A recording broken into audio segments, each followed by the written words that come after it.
Bienvenue à Détective Éternel. Ce soir, nous entrons dans le monde de Miss Marple dans la lettre de minuit, un secret livré en silence, un indice enveloppé d'ombre, et une vérité qui pourrait briser des vies. L'écoutez-vous tard le soir ou avec votre thé du matin? Dites le nous ci-dessous. Maintenant, allumez une bougie, installez-vous, et laissez le mystère commencer.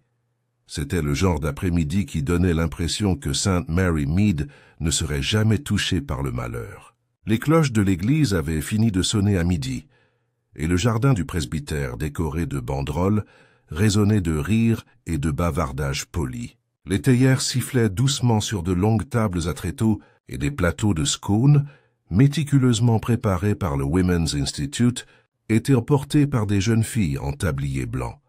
La fête annuelle du village était un de ces événements qui semblaient intemporels. La femme du recteur s'occupait de la tombola. Le vieux monsieur Lanchester présidait la fête de la noix de coco. Et les enfants du village se précipitaient d'un étal à l'autre, leurs pièces serrées dans leurs petits poings. Aux yeux d'un passant, tout était comme toujours, l'image même de la tranquillité anglaise. Miss Marple, soignée et posée, coiffée d'un chapeau d'été pâle, était assise sous un tilleul étalé, ses aiguilles à tricoter flamboyantes dans ses mains. Bien que son attitude ne suggère qu'une légère absorption dans un motif complexe, ses yeux bleus allaient discrètement d'un villageois à l'autre. Elle avait depuis longtemps découvert que les gens sont plus révélateurs lorsqu'ils se croient invisibles. La chaleur de l'après-midi s'intensifia, la tombola fut annoncée, et le bruissement des billets souleva une vague d'excitation dans la foule. Pourtant, ce ne fut pas le prix qui restera dans les mémoires cette année-là, ni le cri de triomphe de Madame Price Ridley après avoir remporté un panier de confitures, mais plutôt ce qui suivit. C'est alors que le facteur, le visage rouge de hâte, apparaît à l'orée du pré. Normalement, personne ne l'aurait remarqué. Les lettres n'étaient pas distribuées lors des fêtes de village, mais cette fois, il regarda autour de lui avec une inquiétude évidente avant de glisser une enveloppe ordinaire dans la main de la jeune Lydia Arkwright, la fille de l'institutrice. Lydia, surprise, jeta un rapide coup d'œil autour d'elle, puis glissa la lettre dans son réticule sans l'ouvrir. Quelques minutes plus tard, tandis que la fanfare entonnait son joyeux air, un cri soudain retentit près des tables à thé. Les gens se retournèrent, surpris, et découvrirent Lydia allongée immobile sur l'herbe, sa tasse de limonade renversée sur sa robe d'été. La lettre, inaperçue de la plupart, avait glissé de son sac et reposait froissée près de sa main. La femme du vicaire poussa un cri perçant. M. Lanchester, alarmé, laissa tomber son maillet, et en quelques instants, la fête qui avait commencé par des rires se transforma en murmures effrayés et en pas précipités. Quelqu'un murmura l'effroyable mort empoisonnée, bien que personne ne pouvait encore dire comment ni pourquoi. Miss Marple se leva lentement et ramassa son tricot d'une main ferme. Elle ne dit rien, mais son regard s'attarda sur la lettre pliée, à moitié cachée dans l'herbe, puis sur le curieux mélange d'expressions qui traversait les visages des villageois, la peur, la pitié, et çà et là une ombre coupable. La fête s'était terminée non pas dans la joie, mais dans la mort.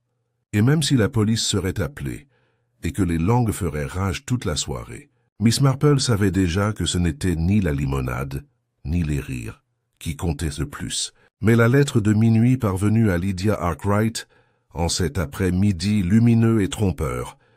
Le soir venu, le choc avait parcouru chaque ruelle et chaque chaumière de Sainte Mary Mead. La fête s'était terminée dans une confusion précipitée, et bien que le corps de Lydia Arkwright ait été respectueusement porté dans le salon du presbytère, en attendant que le médecin et la police prennent leurs dispositions, le village lui-même était déjà en proie aux spéculations. Aucune tragédie, aussi soudaine soit-elle, ne pouvait survenir sans être accompagnée de théories murmurées qui poussaient comme des mauvaises herbes après la pluie. À l'auberge du Sanglier Bleu, où quelques hommes s'étaient retirés pour une pinte revigorante, M. Lanchester déclara avec une autorité solennelle avoir vu Lydia ne boire que de la limonade. « Croyez-moi, insista-t-il en frappant le bar, quelque chose s'y glissa. Cela ressemblait trop à l'affaire de l'arsenic de Mudge Benham 20 ans plus tôt. Son compagnon, le jeune Tom Ellis, secoua vigoureusement la tête. Absurde. Elle était pâle avant de boire. Peut-être une faiblesse cardiaque, ou la chaleur. Pourtant, les deux hommes continuèrent à discuter, chacun convaincu que sa théorie témoignait d'un jugement plus perspicace. Pendant ce temps, l'Institut des femmes se réunissait dans le salon de Madame Price Ridley, officiellement pour se partager les pots de confiture restants, mais en réalité, pour discuter de la mort subite de Lydia avec le plaisir de chirurgiens décortiquant un cas. Madame Price Ridley elle-même, encore triomphante d'avoir gagné le panier de la tombola, se pencha en avant avec satisfaction. « J'ai toujours dit que cette fille était bien trop secrète. Et vous avez tous vu le facteur livrer une lettre en pleine fête. Très inhabituel. À mon avis, la réponse se trouve dans cette lettre. » Les autres dames hochent gravement la tête, non sans fioriture. Madame Bantry ajouta que Lydia avait un jour refusé de présider le cercle de lecture, une offense qu'elle n'avait pas oubliée. Et mademoiselle Hartnell murmura que les manières de Lydia avaient toujours été un peu supérieures. Seule madame Clément, la bienveillante épouse du vicaire, protesta faiblement. Mais il ne fallait surtout pas présumer de quelque chose de terrible. Lydia était une fille adorable, et sa pauvre mère devait être complètement perdue. Sa gentillesse était noyée par la vague croissante de théories sur des admirateurs étrangers, des dettes secrètes ou un sombre scandale familial. À la fin de la réunion, la lettre était devenue l'obsession principale du village. Dans son petit cottage soigné en bordure de la verdure, Miss Marple écoutait avec une patience polie sa servante, la jeune Cherry, répétant à bout de souffle tout ce qu'elle avait entendu tout en aidant à débarrasser les tables de la fête. Madame Price Ridley affirme que c'était du poison, et M. Lanchester parle d'arsenic, bien que le docteur Haydock ne veuille pas encore se prononcer. Mais j'ai bien vu la jeune fille ranger cette lettre, mademoiselle, avant de tomber, et c'était la plus rapide. Elle avait l'air presque effrayée en la prenant. Les yeux de Cherry brillaient d'excitation à l'idée d'avoir une telle histoire à raconter. Miss Marple la remercia avec un léger sourire. Les gens ont souvent l'air surpris lorsqu'ils reçoivent quelque chose d'inattendu, Cherry. Je ne devrais pas trop vite y voir de la peur. Cependant, ajouta-t-elle pensivement, il est intéressant que la lettre ait été mentionnée par autant de personnes. On se demande comment elle a suscité une telle attention. En vérité, Miss Marple avait remarqué plus qu'elle ne le laissait entendre. Elle se souvenait parfaitement du regard rapide et perçant que Lydia avait jeté autour d'elle avant de glisser l'enveloppe dans son réticule. C'était le regard de quelqu'un qui craignait d'être découvert. Et plus tard, lorsque Lydia s'était allongée dans l'herbe, la lettre était restée froissée à ses côtés, mais à l'arrivée du médecin, elle avait disparu. Miss Marple ne se souvenait pas que quelqu'un l'ait ramassée. Le lendemain matin, l'inspecteur Craddock arrive du commissariat du comté pour prendre les choses en main. Grand homme au visage buriné, il était vif sans être désagréable, et les villageois l'accueillirent avec un mélange de respect et de suspicion. Des enquêtes furent menées, des déclarations furent recueillies, et les antécédents de Lydia furent rapidement examinés. Elle avait 23 ans, fille de l'institutrice veuve, fiancée à M. Julian Bell, le curé nouvellement nommé pour assister le vicaire. Elle avait enseigné à l'école du dimanche, joué du piano à l'église, et était généralement admirée, même si, comme Miss Marple le savait bien, l'admiration au village cache souvent des nuances de jalousie et de ressentiment. Dans l'après-midi, la place du village était devenue un défilé de confidences chuchotées. Madame Bantry confie avoir vu Lydia en compagnie d'un inconnu près de la gare, un homme en habit sombre, un peu trop élégant pour nous. Madame Price Ridley déclare avoir toujours soupçonné Lydia de correspondre secrètement avec quelqu'un d'inapproprié. Même le jardinier de la grande maison affirma spontanément l'avoir remarqué recevoir des lettres à plusieurs reprises. Chaque récit contribue à la mythologie grandissante, mais aucun n'apporte de fondement. Miss Marple, marchant lentement avec son panier de laine, s'arrêta pour saluer Madame Clément à la grille du presbytère. La pauvre femme semblait épuisée. « C'est affreux, Miss Marple, tout simplement affreux. Julian est hors de lui de chagrin, bien sûr. et la pauvre Madame Arkwright a du mal à parler. Mais ce que je ne comprends pas, c'est comment une jeune fille en parfaite santé a pu être foudroyée si soudainement. Si seulement nous pouvions savoir ce qu'il y avait dans cette lettre. Miss Marple hocha la tête, l'air d'une douce sympathie. Oui, la lettre est déroutante, mais bien souvent, chère Madame Clément, les gens s'attardent sur l'objet le plus spectaculaire et négligeant les détails. Je me demande par exemple pourquoi Lydia semblait se tenir à l'écart de ses amis, juste avant l'appel à la tombola. Ces petites choses peuvent être très éclairantes. Madame Clément, trop préoccupée pour suivre le fil, soupira et l'invita à entrer pour le thé. Pourtant, les paroles de Miss Marple flottaient dans l'air, comme un léger parfum de lavande.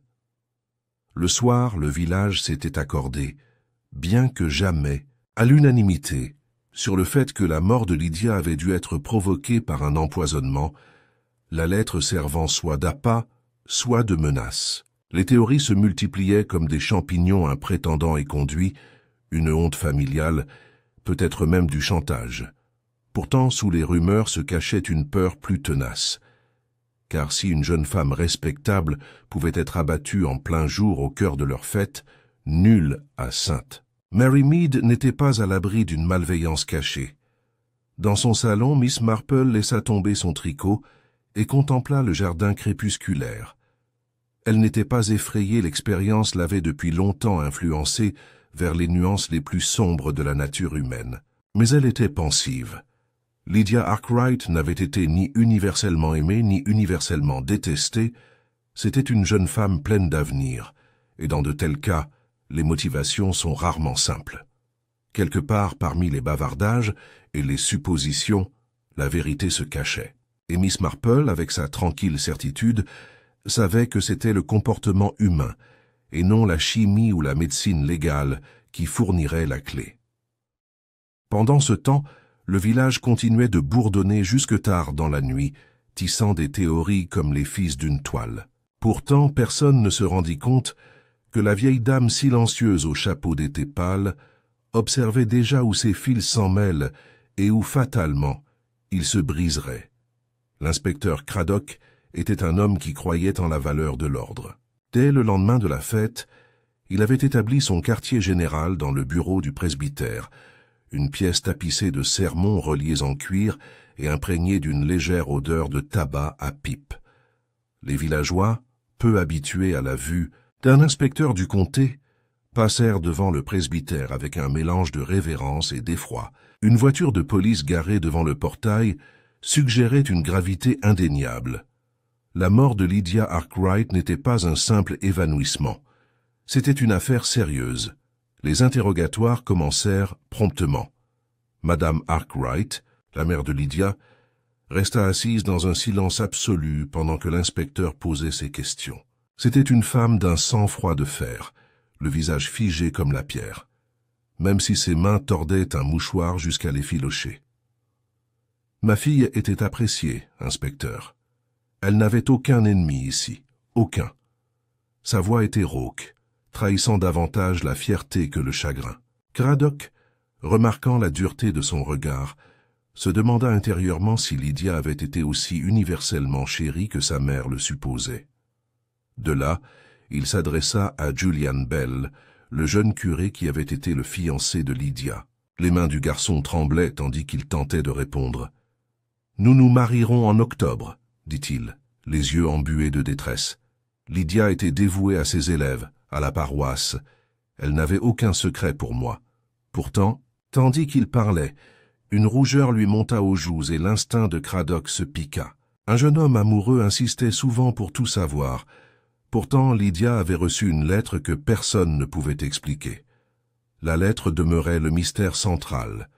Craddock insista auprès de chaque témoin, mais les témoignages variaient. Certains avaient remarqué que le facteur la remettait directement à Lydia.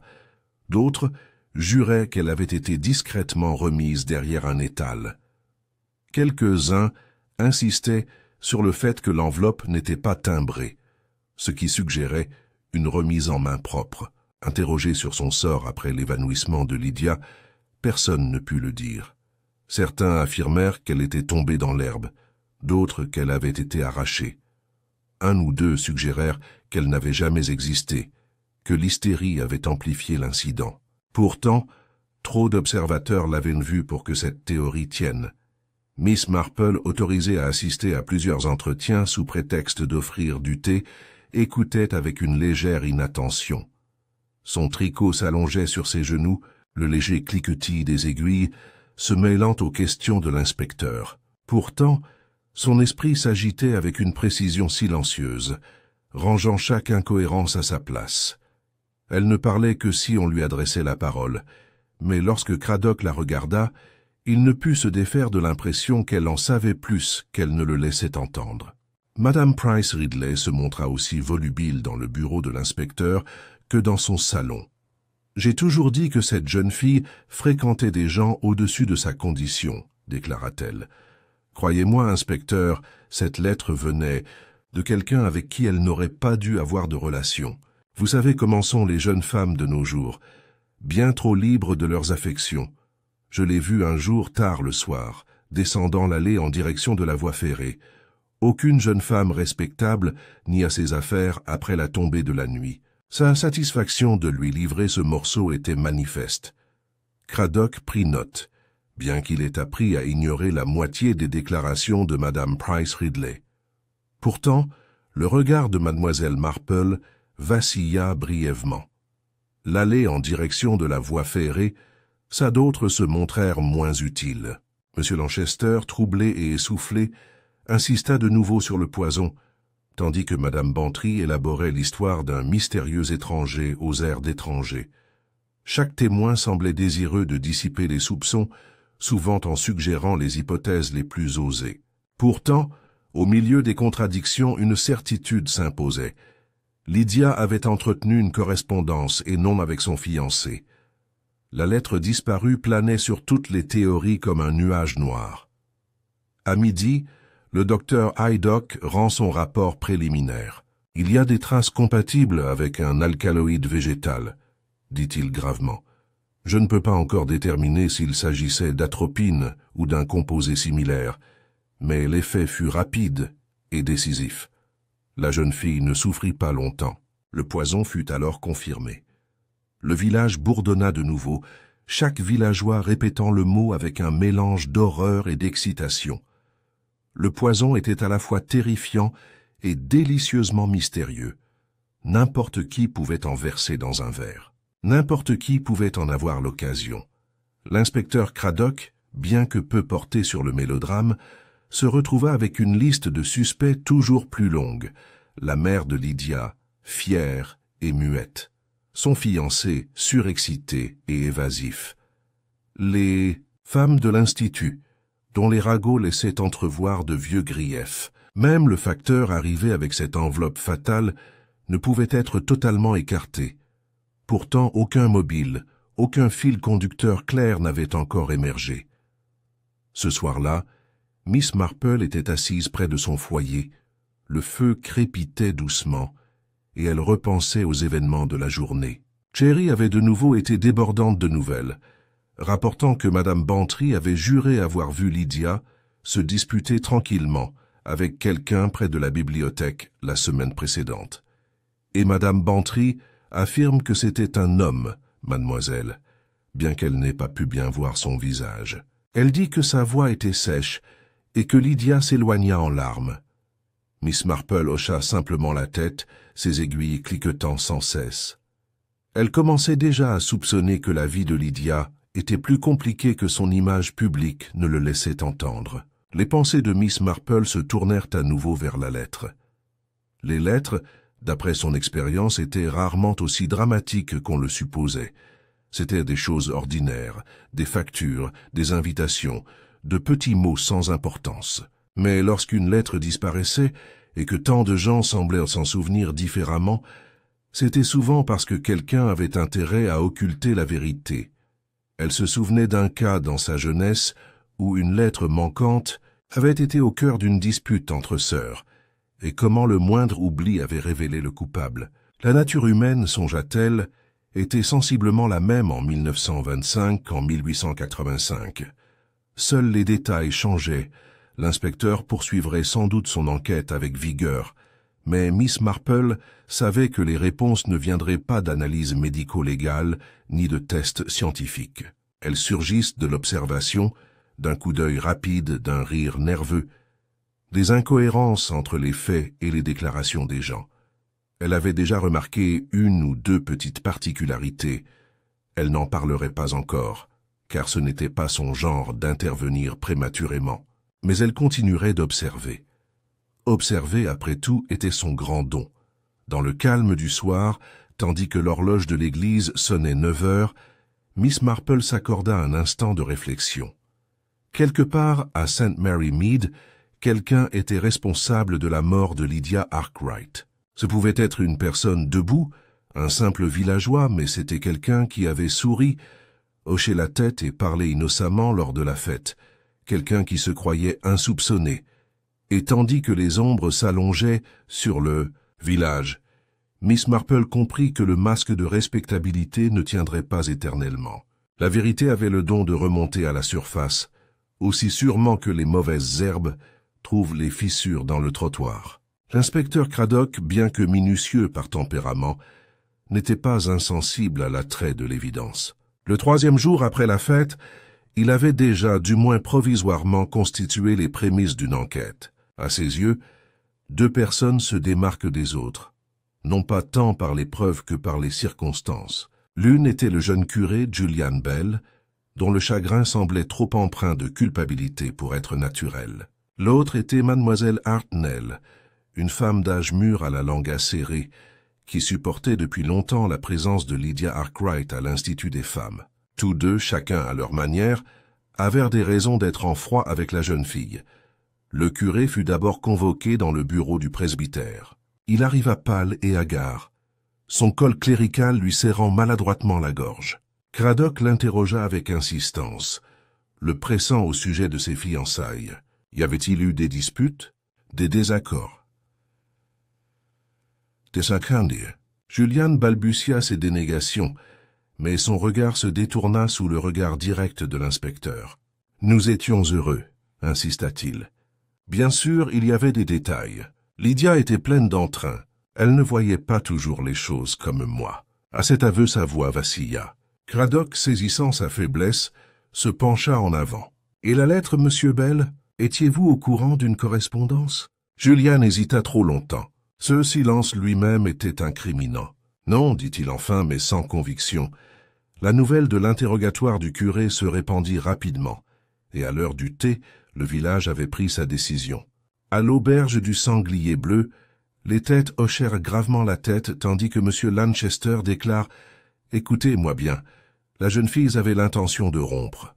Les jeunes hommes ont fait pire pour moins cher. » L'Institut des femmes, dans le salon de Mme Price Ridley, acquiesça presque à l'unanimité. Seule Mme Clement osa prendre sa défense, et sa protestation fut noyée sous le murmure triomphant de Mme Bantry. J'ai entendu dire qu'il était jaloux, d'une jalousie écœurante. Le 2e point de suspicion était moins dramatique, mais tout aussi persistant. Mademoiselle Hartnell, qui se targuait de sa connaissance pratique des herbes et des remèdes, n'avait jamais caché son aversion pour Lydia. Elle avait un jour déclaré, lors d'une réunion, que les airs de Lydia étaient indignes d'une si jeune femme.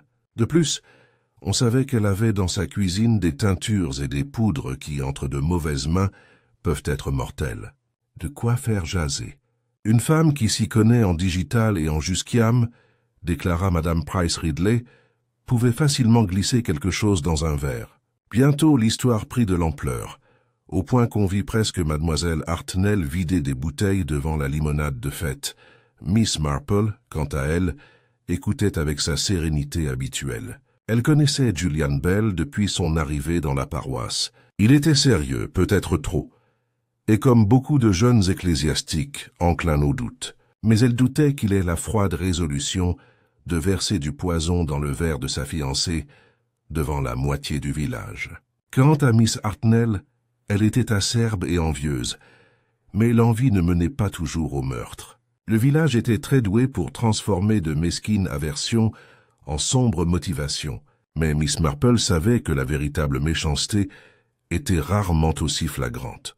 Un après-midi, Alors qu'elle était assise dans son jardin à équeuter des rosiers, Miss Hartnell apparut à la grille, rouge d'indignation. « Vous avez entendu ce qu'on dit, Miss Marple, que j'ai empoisonné cette pauvre fille, moi, après tout ce que j'ai fait pour ce village, soigner la moitié des habitants de la grippe.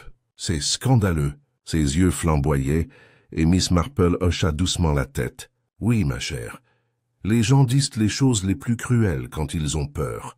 Mais si l'on est totalement innocent, les ragots s'estompent avec le temps. » Le visage de Miss Hartnell s'adoucit. « Vous me croyez alors ?» Miss Marple sourit faiblement. « Je crois que les gens commettent rarement des méchancetés, sauf pour des raisons très personnelles. Le ressentiment envers les affaires du comité est rarement suffisant. » Miss Hartnell partit quelque peu réconfortée, tout en marmonnant encore à propos de Madame Price Ridley. Au même moment, le curé se replia sur lui-même. On le voyait peu hors du presbytère, la tête basse, le pas lourd. Certains villageois interprétèrent cela comme de la culpabilité, d'autres comme du chagrin. Madame Clément confia à Mademoiselle Marple que Julian avait pleuré amèrement dans son salon. « Il jure qu'il l'aimait tendrement, murmura-t-elle. Et pourtant, oh, Mademoiselle Marple, il y a quelque chose qu'il ne dit pas. Je le sens au plus profond de mon cœur. » Mademoiselle Marple lui tapota la main. « C'est souvent le cas, ma chère. On cache des choses, non pas toujours par culpabilité, mais parfois par honte. » L'inspecteur Craddock insista. Il ordonne la fouille des affaires de Lydia, l'examen de son bureau à l'école et un nouvel interrogatoire de sa mère. On découvrit alors que plusieurs lettres manquaient à son bureau, dont Madame Arkwright ne pouvait expliquer la raison. Elle devint froide et impérieuse face à cette enquête. « La vie privée de ma fille ne se laisse pas décortiquer comme une grenouille dans un laboratoire, » déclara-t-elle. Pourtant, son refus ne fit qu'accroître les soupçons que Lydia cachait quelque chose. Craddock sentit le filet se resserrer. Il lui semblait évident que Lydia avait reçu une lettre à la fête, une lettre qui l'effrayait. Elle avait caché des secrets à son fiancé. Peut-être avait-elle l'intention de rompre avec lui. Dans un accès de passion ou de désespoir, il avait agi. Alors Miss Hartnell, avec ses bouteilles et ses herbes, avait tué la jeune fille qu'elle méprisait. Les deux possibilités semblaient plausibles. L'affaire, si elle n'était pas résolue, semblait du moins se préciser. Pourtant, Miss Marple n'était pas convaincue. Elle se souvenait d'une expression dans les yeux de Lydia, juste avant qu'elle ne glisse la lettre dans son réticule, une expression non seulement empreinte de peur, mais aussi de calcul, comme si elle avait été confrontée à un dilemme trop grand pour son âge. Cette expression ne cadrait ni avec la jalousie de Julian, ni avec la rancune de Miss Hartnell. Et puis il y avait le problème troublant de la disparition de la lettre. Ni Julian ni Miss Hartnell, à sa connaissance, n'avaient eu l'occasion de la retirer de l'herbe. Quelqu'un d'autre l'avait prise, et ce fait pesait une lourde charge. À la tombée de la nuit, Miss Marple était assise à sa fenêtre, observant les lumières vaciller dans les chaumières de l'autre côté de la verdure. L'inspecteur, elle le savait, faisait son devoir. Mais les suspects évidents étaient rarement les vrais. Il était dans la nature humaine de s'accrocher à l'explication commode, celle qui les dispensait de chercher plus loin. Pourtant, sous les façades silencieuses de St. Mary Mead, des motivations plus profondes se cachaient, qui ne se révéleraient qu'à la lumière des faits. Miss Marple, patiente comme toujours, résolut d'attendre. Tôt ou tard, la vérité se trahirait, et elle serait prête. Le lendemain matin, l'aube était fraîche, une légère brume planant sur les haies, comme si le village lui-même souhaitait occulter ce qui s'était passé quelques jours plus tôt. Pourtant, St. Mary Mead, malgré son calme apparent, était en réalité agitée. Les ragots s'étaient enracinés dans un sillon bien rodé. La moitié des chaumières murmurait au sujet du curé, l'autre à propos de Mademoiselle Hartnell, mais rien de nouveau n'avait encore débloqué la situation. C'était précisément dans ces moments d'accalmie que le regard de Mademoiselle Marple était le plus perçant. Elle était allée à la poste sous le prétexte innocent d'acheter de la laine. La receveuse, Mademoiselle Pratt, était plus que ravie de lui fournir non seulement les écheveaux, mais aussi des informations. La jeune Arkwright recevait plus de lettres que la plupart, Mademoiselle Marple. Régulièrement, certes, mais jamais de la famille, à ma connaissance, et celle sur la fête, loin je m'en souviens. Il n'y avait ni timbre ni cachet. Il était arrivé avec le lot ordinaire, mais glissé à la main, je le jure. Elle pinça les lèvres, comme si cette inconvenance la vexait encore. Et j'aurais pu le dire à l'inspecteur, mais il ne m'a pas posé la question. Miss Marple accepta son changement d'un léger hochement de tête, classant le détail. Une lettre se glissa parmi le courrier, non affranchie, remise en main propre. Cela suggérait une connaissance des habitudes de Lydia, et peut-être une volonté de rendre le message banal jusqu'au dernier moment. C'était insignifiant, sans importance pour l'inspectrice, mais Miss Marple savait que de telles broutilles étaient souvent décisives. Sur le chemin du retour, elle traversa la pelouse et s'arrêta près du terrain de la fête. Les guirlandes avaient été retirées, les tables débarrassées, mais quelques morceaux de papier flottaient encore dans l'herbe.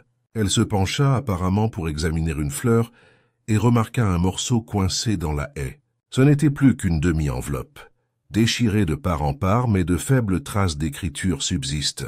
L'encre était maculée, mais Miss Marple crut discerner une écriture épaisse et bouclée, décidément pas la petite écriture soignée d'une femme.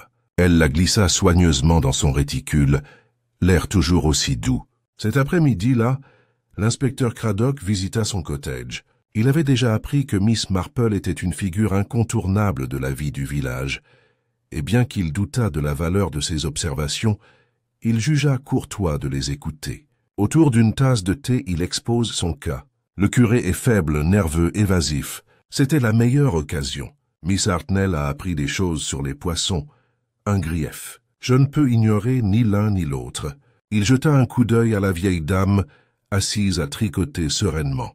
Mais j'imagine que vous avez remarqué quelque chose qui m'a échappé. Miss Marple sourit faiblement.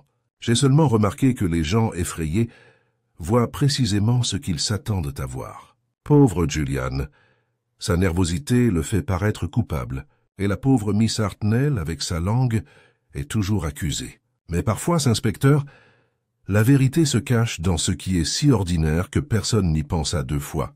Elle ne mentionna pas le morceau d'enveloppe dans son réticule. Ce n'était pas encore le moment.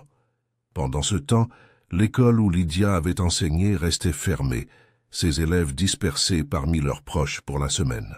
Miss Marple, passant par là, croisa Madame Arkwright qui verrouilla la porte. Le visage de la femme était figé, ses lèvres pincées. « Elles sont indiscrètes, indiscrètes », dit-elle soudain presque pour elle-même. Ma Lydia était une bonne fille. Elle m'avait tout dit. Le déni résonna trop brusquement, comme une porte claquée à la hâte. Mademoiselle Marple inclina doucement la tête. Bien sûr, Madame Arkwright. Les filles confient souvent l'essentiel. Mais au fond d'elle-même, elle songea que peu de mères, aussi dévouées soient-elles, sont mises au courant de tout. Plus tard, dans la soirée, Miss Marple offrit du thé à Madame Bantry. Madame Bantry, comme à son habitude, débordait de détails.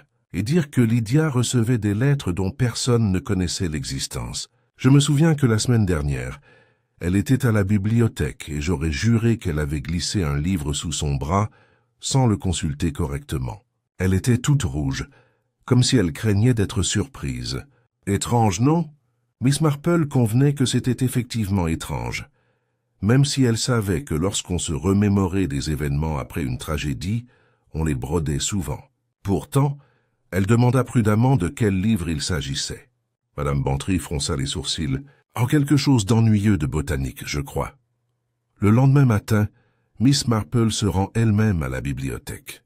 Madame Pettinger, la bibliothécaire, confirma que Lydia avait bel et bien emprunté plusieurs ouvrages sur les plantes récemment. Ce n'était pas le genre de choses qu'elle prenait habituellement, dit-elle. Elle préférait les romans, mais elle demande des références à des ouvrages sur les alcaloïdes, les plantes médicinales. Je trouvais cela plutôt érudit. Les yeux de Miss Marple brillèrent faiblement. Érudit, en effet, ma chère. C'était une tournure inattendue.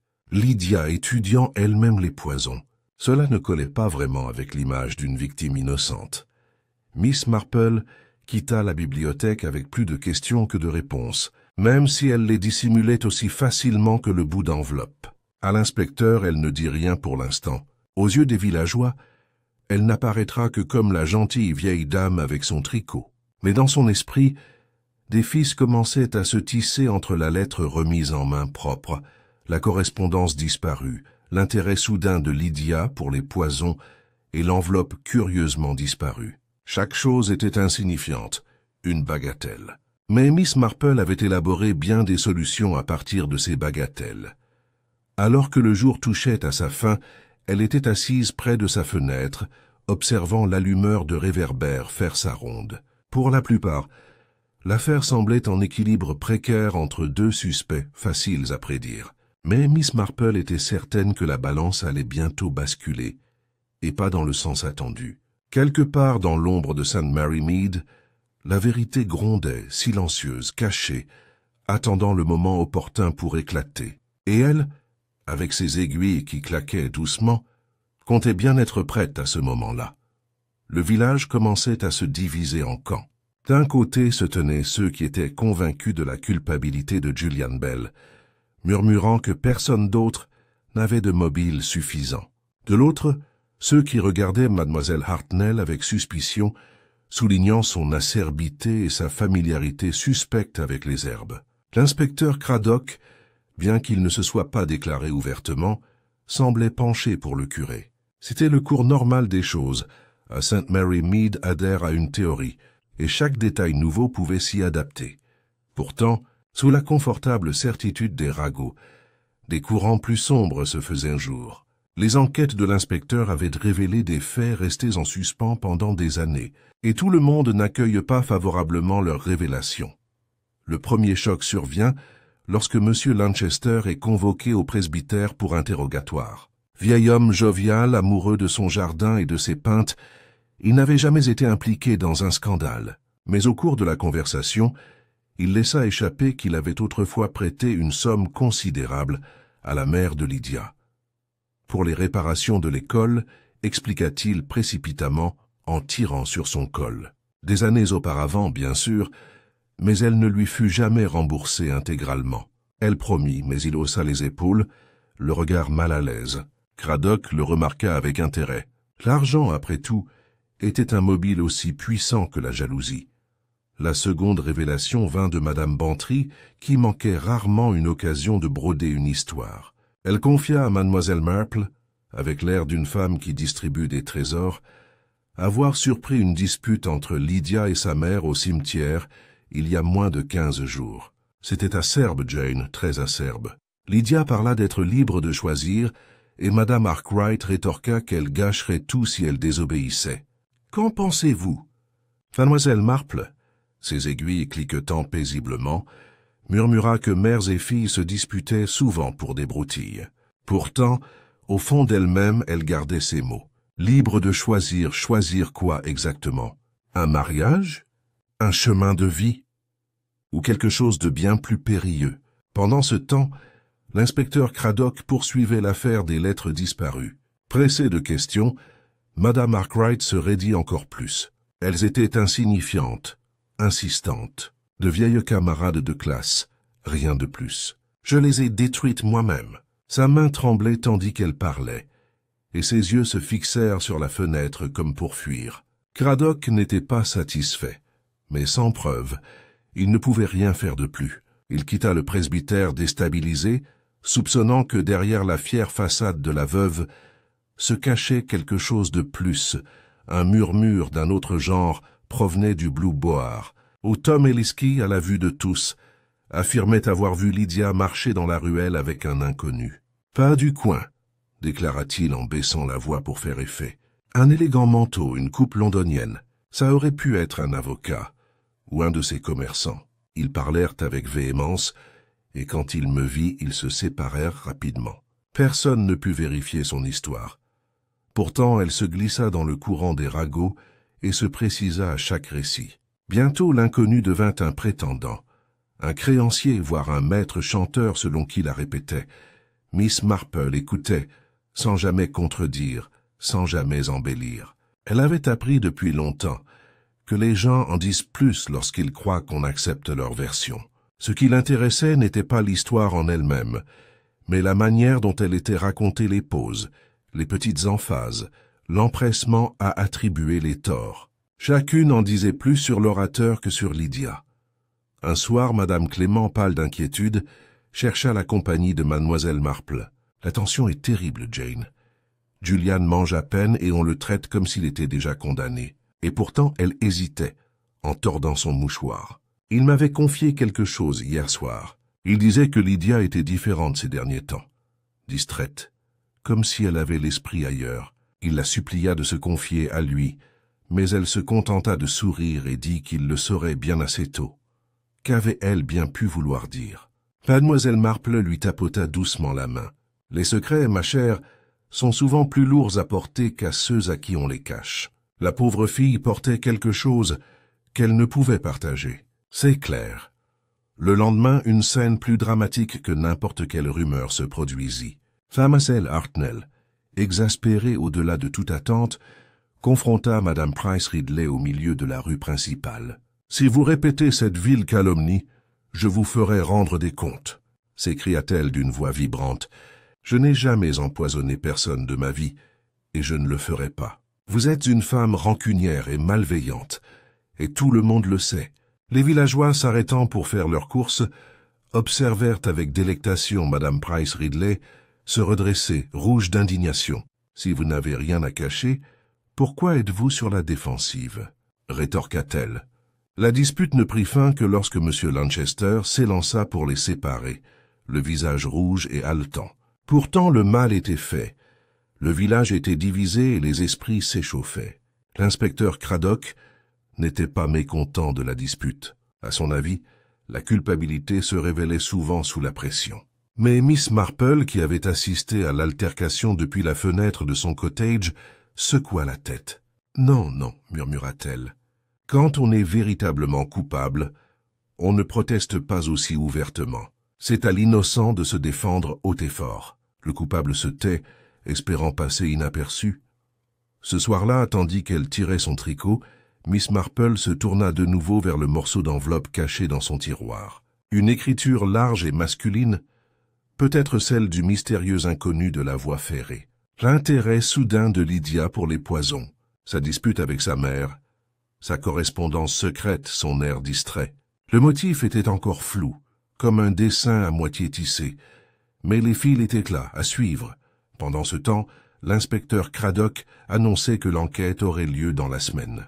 Il espérait peut-être que cette formalité briserait le mur secret qui semblait enfermer la famille Arkwright, car la mort de Lydia avait non seulement coûté la vie à sa victime, mais avait aussi commencé à révéler les scandales enfouis d'autres personnes. Vieilles dettes, querelles secrètes, rencontres chuchotées, tout cela reprenait vie sous la pression incessante du soupçon, et Miss Marple, assise dans son salon, devant le feu qui flamboyait doucement, savait que c'était l'étape de l'enquête qu'elle comprenait le mieux. Car les personnes sous tension se trahissaient par mille petites choses, par le ton, par le geste, par un lapsus. Les secrets de St. Mary Mead s'agitèrent comme des oiseaux agités, et bientôt l'un d'eux allait s'envoler, révélant bien plus que son gardien n'en avait jamais eu l'intention. L'enquête était prévue pour jeudi, et les jours qui la précédèrent furent empreints d'une atteinte nerveuse. Les villageois peaufinent leurs souvenirs en de courts récits, prêts à être présentés au public. Pourtant, sous la surface, le malaise s'épaississait. Ce n'était pas seulement la mort de Lydia qui hantait désormais St. Mary Mead, mais aussi le sentiment que d'autres secrets, peut-être sans rapport mais tout aussi compromettants, pourraient être révélés malgré eux au grand jour. Mardi matin, une nouvelle perturbation secoua le village, qui était déjà en proie à un profond désarroi. La nouvelle se répandit rapidement. Madame Arkwright s'était effondrée chez elle, sauvée de justesse par l'arrivée rapide du docteur Haydock. On la retrouva inconsciente à son bureau, une tasse de thé renversée à ses côtés. Des rumeurs de tentatives de suicide circulèrent d'abord, mais le médecin fut prompt à les rectifier. « Non », dit-il sans détour à l'inspecteur Craddock. Les symptômes ne reflétaient pas le désespoir, mais un empoisonnement, quoique en moindre quantité. On avait tenté de lui administrer la même substance qui avait tué sa fille. Elle est faible, mais elle se rétablira. L'effet sur le village fut électrique. Si la mort de Lydia avait semblé une tragédie choquante, l'agression contre sa mère suggérait quelque chose de plus sinistre, un schéma, une malveillance persistante. La conclusion évidente que quelqu'un était déterminé à réduire la famille au silence fut immédiatement saisie. À l'auberge du Sanglier Bleu, M. Lanchester murmura que Lydia avait dû découvrir un secret, et que sa mère le savait aussi. Madame Price Ridley, avec délectation, déclara que Madame Arkwright avait probablement empoisonné sa propre fille, et cherchait maintenant à dissiper les soupçons par une chute théâtrale. Aucune de ces théories ne convainquit tout le monde, mais toutes deux accentuèrent l'effroi. L'inspecteur Craddock, bien que bouleversé, trouva son cas étonnamment compliqué. Si Julian Bell avait empoisonné sa fiancée dans un accès de jalousie, pourquoi Madame Arkwright devrait-elle être attaquée? Si Mademoiselle Hartnell avait cherché à se venger d'un affront mesquin, quel mobile pouvait-elle bien avoir contre la mère? Le schéma ne collait plus aussi bien. Frustré, il arpentait le bureau du presbytère, griffonnant des notes qui semblaient contradictoires. La lettre, la correspondance manquante, les querelles, le mystérieux inconnu trop inextricable pour être résolu. Miss Marple, cependant, était assise tranquillement dans son jardin, écoutant le bruissement des roses dans la brise. Lorsque la nouvelle de l'évanouissement de Madame Arkwright lui parvint, elle ne fut pas surprise. « Oui, murmura-t-elle. Lorsqu'un crime ne parvient pas à faire taire la bouche, un autre s'ensuit souvent. C'est tout naturel si l'on ne pense qu'à la dissimulation. » Chérie, les yeux écarquillés, demanda ce qu'elle voulait dire, mais Miss Marple se contenta de sourire et suggéra qu'elle aille chercher une autre théière. Cet après-midi-là, Miss Marple rendit visite à la femme du vicaire. Madame Clement, affolée, se tordait les mains. « C'est affreux, Jane. La pauvre Madame Arkwright est pâle comme du papier, et Julian arpente la pièce comme une âme en peine. L'inspecteur pose sans cesse des questions, mais personne ne peut y répondre. Et les villageois hoquaient ce qu'il raconte.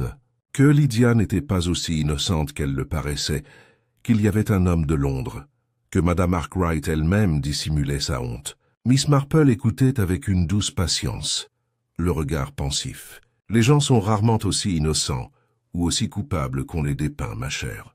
La vérité est généralement plus discrète, mais bien plus révélatrice. La tentative d'empoisonnement eut un autre effet. Elle ravive les conversations sur le mystérieux inconnu.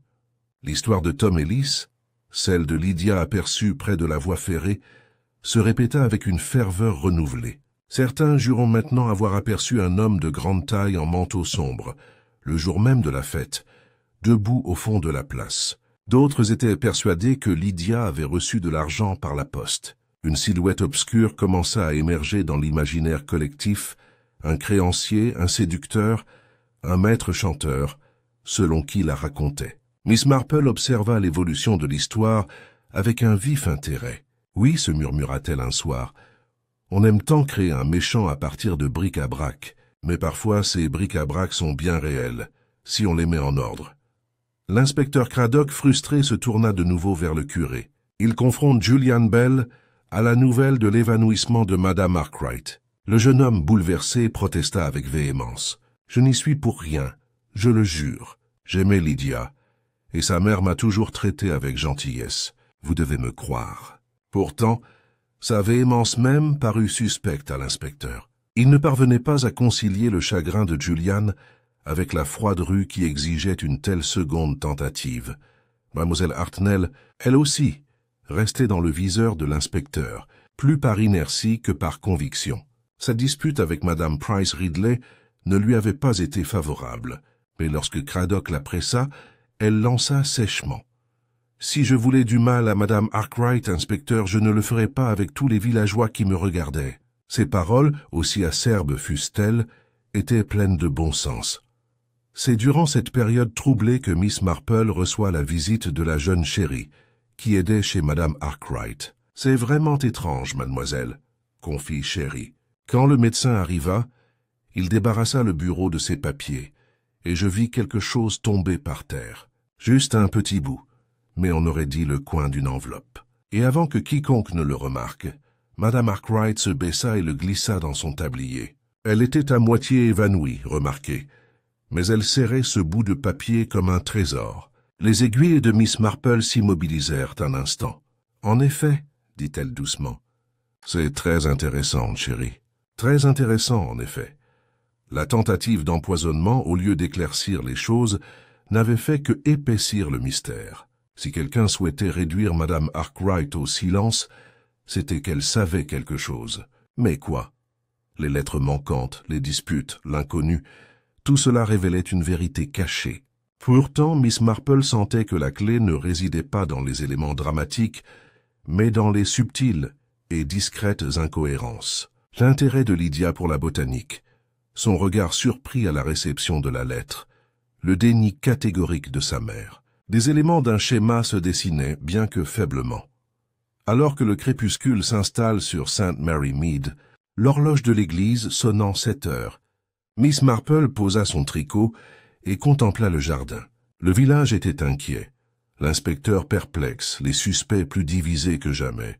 Mais à ses yeux, la tentative d'empoisonnement n'était pas simplement la continuation du premier crime, c'était une erreur, un acte précipité né du désespoir. Et les gens désespérés, dans leur hâte, en révèlent souvent plus qu'ils ne le souhaitent. Miss Marple, forte de sa profonde connaissance de la nature humaine, savait que le second crime avait rapproché la solution. Mais pour l'instant, elle attendrait aussi patiemment que les roses de son jardin que la vérité éclate pleinement. La tentative d'empoisonnement de Madame Arkwright transforma profondément l'atmosphère à St. Mary Mead. La peur, jusque-là dissimulée sous les ragots, flottait désormais de façon palpable. Les ménagères jetaient un coup d'œil par-dessus leur épaule, tandis que les clients baissèrent la voix au Blue Boar, se gardant d'en dire trop. Si le poison pouvait frapper 2 fois en autant de jours, qui serait le prochain? Ce n'était plus seulement un scandale, c'était dangereux. L'inspecteur Craddock s'impatienta. Il insista davantage sur ses suspects, convoquant une fois de plus Julian Bell, qu'interrogeant mademoiselle Hartnell jusqu'à ce qu'elle craque d'exaspération. Et même le facteur, indigné à l'idée qu'il puisse être impliqué dans une telle méchanceté. Pourtant, plus il insistait, moins son affaire était sûre. Les explications faciles ne tenaient plus. Si Julian avait été le coupable, l'effondrement de Madame Arkwright n'avait aucun sens. Si mademoiselle Hartnell avait empoisonné Lydia par dépit, pourquoi se mettrait-elle davantage en danger en frappant à nouveau? Craddock murmura que l'affaire dérapait, et une fois de plus, il jeta un coup d'œil à mademoiselle Marple, assise sereinement pendant tout ce temps, ses aiguilles à tricoter clignotant sans interruption.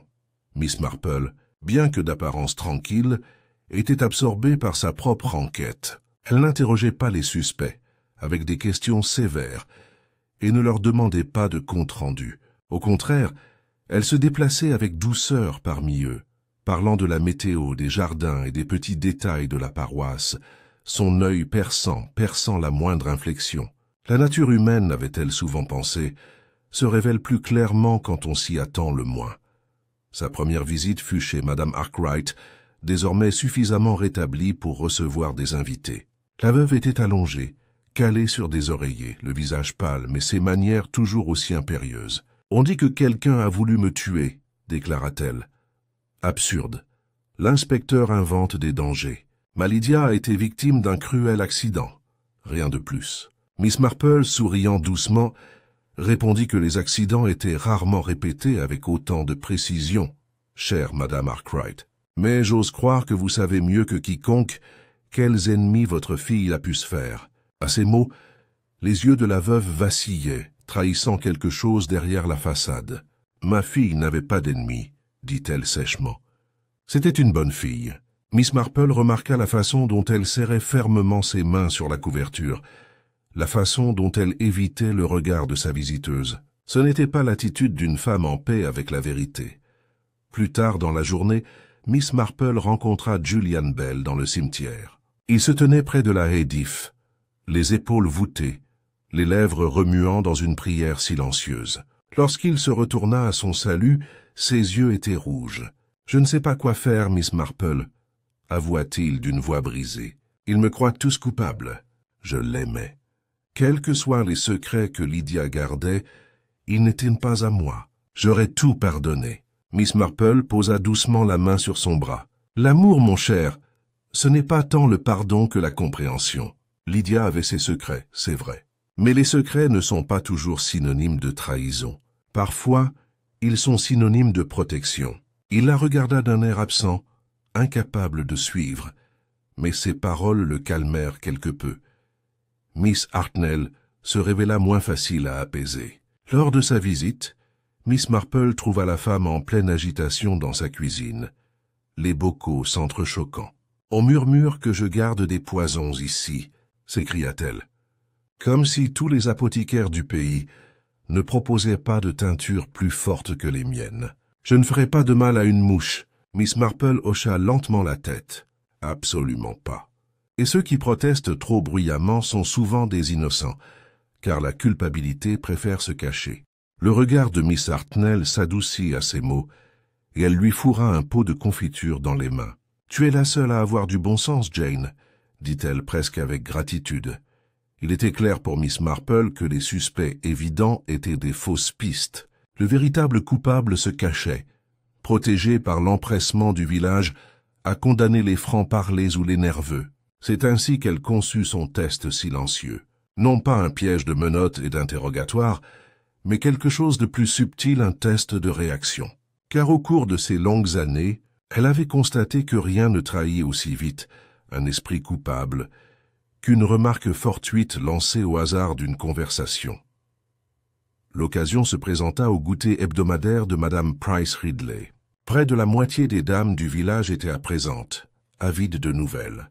Miss Marple, invitée comme toujours, apporte son tricot et une attitude douce. Elle était assise, apparemment absorbée par un motif complexe, tandis que les autres discutaient de la santé de Madame Arkwright et des soupçons de l'inspecteur. Dans un moment d'accalmie, elle parla doucement, comme pour elle-même. « Il est curieux, n'est-ce pas, que la pauvre Lydia ait étudié les poisons dans les semaines précédant sa mort. Quelle coïncidence ! Presque comme si elle avait anticipé ce qui allait lui arriver. » L'effet fut immédiat. Madame Bantry haleta. Madame Price Ridley serra ses perles. Mademoiselle Hartnell ricana avec indignation, mais son visage, habituellement calme, se modifia légèrement, une lueur de panique traversant ses yeux avant que le calme ne revienne. Miss Marple le vit sans en donner le moindre signe. Elle se pencha de nouveau sur son tricot, murmurant quelque chose à propos d'une erreur de comptage de mailles. Les autres reprirent leur bavardage, mais l'instant était passé, le masque avait glissé.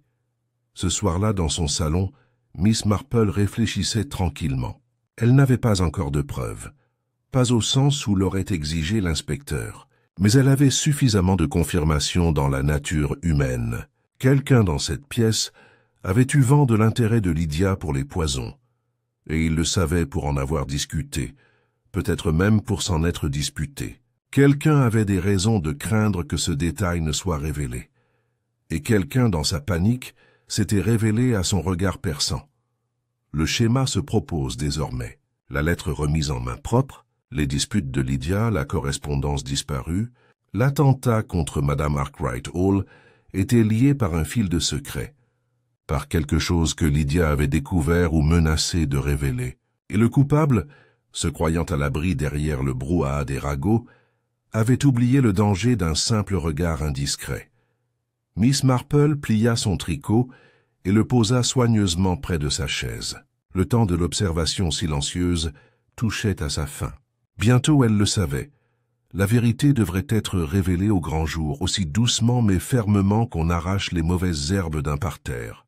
Malgré toutes les interrogations de l'inspecteur, ce serait à elle de rassembler les fils pour obtenir leur motif final. Elle était prête, patiente comme toujours, à attendre le moment propice, où les coupables pourraient être confrontés non pas à une accusation, mais à la simple et indéniable vérité sur leur propre comportement. À la fin de la semaine, l'inspecteur Craddock avait atteint ses limites. Il y avait des suspects, des mobiles flous et une traînée de rumeurs qui menaient dans une douzaine de directions. Pourtant, aucune certitude. Madame Arkwright avait suffisamment récupéré pour retrouver la précision de son institutrice, même si ses manières restaient sèches et défensive. Julian Bell se promenait comme un condamné. Mademoiselle Hartnell était ouvertement furieuse des calomnies dont elle était victime. Les villageois étaient inquiets, murmurant que l'affaire pourrait ne jamais être résolue, Ce fut Miss Marple qui suggéra, avec un tact discret, qu'une petite réunion puisse avoir lieu au salon du presbytère. Pour rassurer les esprits, elle explique cela à Madame Clement, trop harcelée pour s'y opposer. « Les gens sont si perturbés, ma chère. Il vaut mieux parler franchement. Pour une fois. » L'inspecteur, bien que méfiant, consent. Il en savait assez pour savoir que Jane Marple, malgré sa douceur, allait souvent droit au but quand d'autres restaient impuissants. Ainsi, par un après-midi gris, les principaux personnages se rassemblèrent. Madame Arkwright, pâle mais droite, était assise, raide, dans un fauteuil à haut dossier. Julian Bell se tenait près de l'âtre, les mains jointes. Mademoiselle Hartnell, les lèvres pincées, semblait prête à se disputer avec n'importe qui. Madame Price Ridley et Bantry, incapables de résister, occupèrent le canapé. L'inspecteur Craddock se tenait près de la fenêtre, carnet à la main, le regard alerte. Et au centre, discrète comme un coussin, était assise Miss Marple avec son tricot.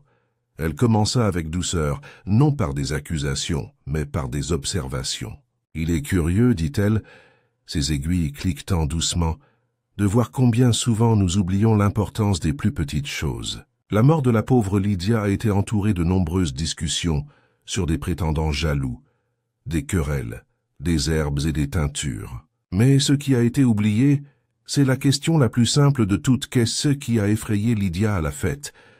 Lorsqu'elle a reçu cette lettre, un frémissement parcourt la pièce. Madame Arkwright se raidit, et Julian prit une grande inspiration. Miss Marple continua placidement. Ce n'était pas la lettre elle-même, voyez-vous, mais ce qu'elle confirmait. Lydia commençait déjà à soupçonner la vérité. C'est pourquoi elle empruntait des livres de botanique, pourquoi elle paraissait pâle et distraite. Elle avait découvert que quelqu'un près d'elle possédait des connaissances sur les poisons et avait des raisons de les utiliser. Miss Hartnell se hérissa. « Si vous parlez de moi, Jane Marple. » Mais Miss Marple secoua doucement la tête. « Non, ma chère, vous êtes une cible facile, à cause de vos herbes. Mais la facilité n'est pas la vérité. En fait, je crois que vous avez été calomniée très injustement. » Les soupçons de Lydia étaient plus proches de nous. Elle regarda Madame Arkwright, dont les mains se crispent sur ses genoux. « Votre fille s'était disputée avec vous au cimetière, n'est-ce pas, à propos de son droit de choisir? Elle avait découvert que vous aussi gardiez des lettres d'un certain gentleman, un homme qui menaçait de révéler une vieille indiscrétion. Lydia craignait que le déshonneur ne s'abatte sur vous, et peut-être sur elle-même par association. C'est pourquoi elle parut si affligée à l'arrivée de la dernière lettre. Elle comprit que l'affaire ne resterait pas cachée bien longtemps. Le visage de la veuve était devenu blême, mais elle se tenait droite. « Ma fille n'en savait rien, » dit-elle à voix basse. Miss Marple la regarda avec sympathie, mais insista. « J'en ai bien peur, ma chère. » Et lorsqu'elle reçut le dernier avertissement, elle entendit agir, peut-être se confier à Julian, peut-être même aborder le sujet publiquement. C'était inacceptable. Alors quelques gouttes se glissent dans sa limonade. Un murmure traversa la pièce. Julian se leva à moitié de sa chaise, les yeux écarquillés d'horreur. Certainement pas. Mais la voix de Miss Marple était calme, presque triste. Ce n'était pas le fiancé de Lydia qui l'avait tuée, ni son voisin, ni un étranger venu de Londres. C'était sa propre mère. Le silence qui suivit fut terrible. Madame Arkwright vacilla comme frappée. « Comment osez-vous » murmura-t-elle. « Comment osez-vous dire une chose pareille sur moi ?» L'inspecteur Craddock s'avança, mais mademoiselle Marple leva la main. « J'ose car c'est la vérité. Vous aviez la connaissance que les institutrices doivent enseigner la botanique aussi bien que la grammaire. Vous aviez l'occasion de servir les boissons à la fête sans que personne ne s'interroge. Et vous aviez la crainte, motivée, que la découverte de votre correspondance par Lydia ne ruine la réputation que vous aviez bâtie avec tant de rigueur. » Madame Price Ridley laissa échapper un hoquet. Madame Bantry serra ses perles. Mademoiselle Hartnell murmura « Eh bien jamais !» Mais le regard de mademoiselle Marple reste fixe. Lorsque Lydia s'effondra, la lettre tomba à côté d'elle. Je l'ai vue. Mais à l'arrivée du médecin, elle avait disparu. Seule vous, Madame Arkwright, étiez assez près dans la confusion pour la ramasser sans vous faire remarquer. Plus tard, lorsque vous tombez malade, vous agrippant un autre morceau d'enveloppe comme Cherry l'observa. Une petite erreur, mais très révélatrice. Vous craignez que ce qui y était écrit ne vous trahisse. La voix de l'inspecteur était désormais fermée. Et la deuxième tentative d'empoisonnement, madame? Était-ce aussi vous? Miss Marple secoua la tête. Non, c'était un acte de désespoir. Quelqu'un, peut-être madame Arkwright elle-même, a-t-elle cherché à simuler une nouvelle attaque pour tromper les soupçons? Ou peut-être a-t-elle mal évalué sa propre sécheresse? Mais peu importe. La vérité essentielle est claire. Tous les regards étaient braqués sur la veuve. Sa fière allure s'était effondrée. Elle paraissait soudain vieille. Lasse et terriblement humaine. Je l'ai fait pour elle, murmura-t-elle d'une voix rauque. Pour Lydia.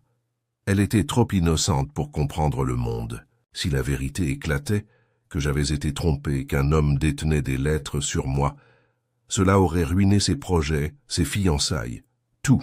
J'avais l'intention de l'épargner, et lorsqu'elle menaça de le révéler, elle s'interrompit, le visage enfoui dans ses mains. La pièce était silencieuse. Même Madame Price Ridley était muette. Seule Miss Marple parla d'un ton doux, presque compatissant. « Ah, ma chère, tant de crimes sont commis au nom de l'amour, et pourtant ils n'apportent que du chagrin. Lydia était plus forte que tu ne le pensais. Elle aurait pu endurer le déshonneur, mais elle n'a pas supporté ton silence. » L'inspecteur Craddock ferma son carnet d'un ton définitif. « Ça suffit, dit-il doucement. » La veuve ne résista pas, et il posa une main ferme sur son épaule. Les autres s'agitèrent, mal à l'aise, chuchotant, les yeux fixés sur elle. Et Miss Marple, son tricot soigneusement posé sur ses genoux, baissa les yeux sur son rang terminé. Son expression était calme, mais son regard était empli d'une sorte de tristesse. La folie humaine, songeait-elle, ne change jamais. Elle se dissimule seulement.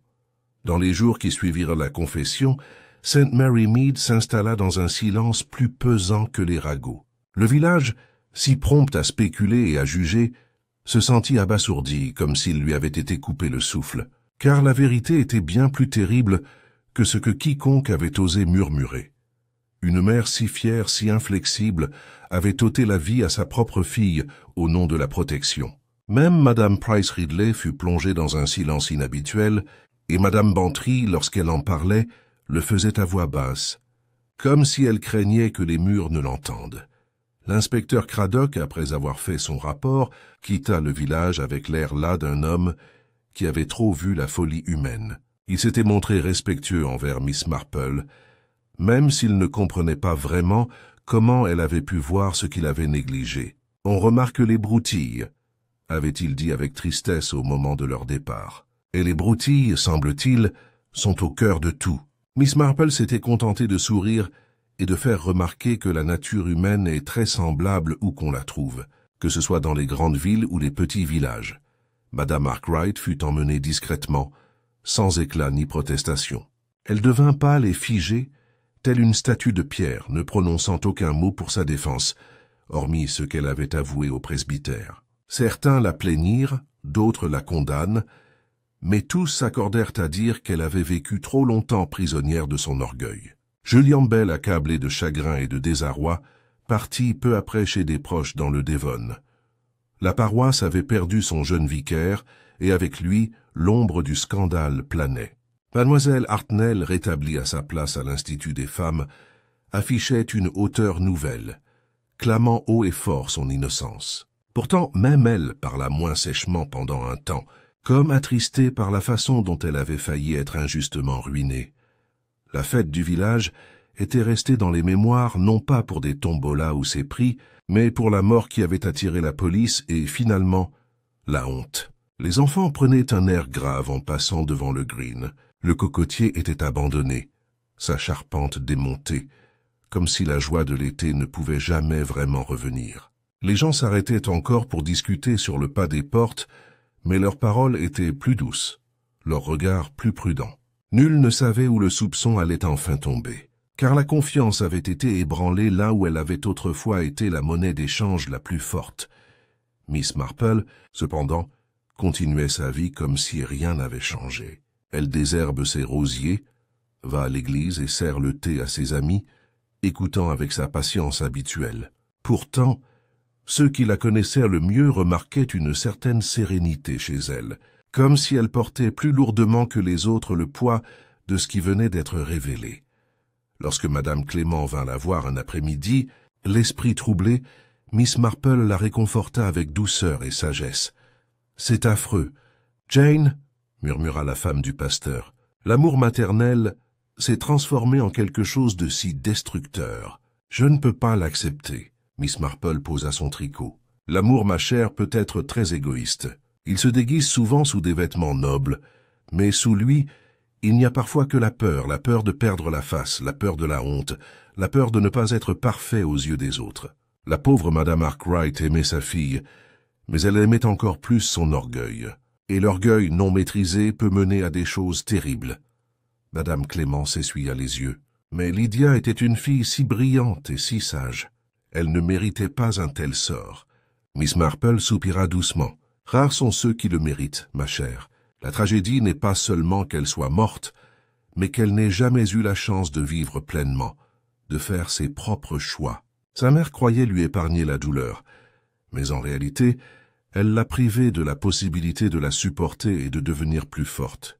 Il ne faut jamais tenter de vivre la vie d'autrui à sa place. C'est une erreur que j'ai souvent constatée, quoique rarement sous une forme aussi terrible. Les jours d'été s'écoulaient, apportant avec eux un certain apaisement. Les roses refleurissent, les enfants retournent à leur jeu, et les ragots, bien que jamais éteints, s'orientent peu à peu vers des sujets plus nouveaux. La visite d'un cousin, une clôture cassée, la récolte à venir. Pourtant, sous tout cela subsiste le souvenir de la fête, et la leçon qu'elle enseigne l'obscurité peut s'épanouir même dans les jardins les plus respectables. Un soir, Miss Marple était assise à sa fenêtre, les dernières lueurs du soleil teintant le ciel d'un or pâle. Elle contemplait la place du village, redevenue tranquille, et méditait, comme elle le faisait si souvent, sur la nature humaine.